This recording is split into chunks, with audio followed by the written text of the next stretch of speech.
Hello বন্ধু, good morning. Video আসতে 4-5 দিন লেট হয়েছে, তো ভিডিওটা শুরু করছি এখান থেকে। তো আমরা এখন যাচ্ছি ঢেড়ুয়া রাস্তার ভিউ নিতে নিতে।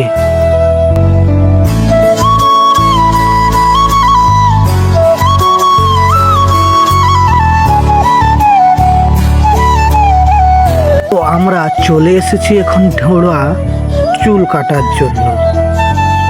চলে এসেছি সেলুনে, বসে আছি এই জন্য কারণ আমার থেকে আগে একজন এসেছে, ও চুল কাটছে, তাই আমি বসে আছি। দেখতে দেখতে আমাদের চুল কাটা হয়ে গেল, তাই এখন বাড়ি যাচ্ছি।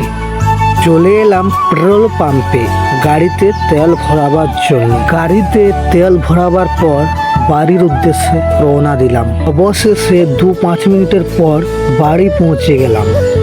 বাড়ি এসে দেখি না আমাদের ট্রাক্টরে পিচগুটি আনার কথা ছিল, সেগুলোই চলে এলো। অবশেষে পিচগুটিগুলো হাইড্রোলি করে ঢেলে দিচ্ছে। আর ভিডিওটা এখানেই শেষ করলাম।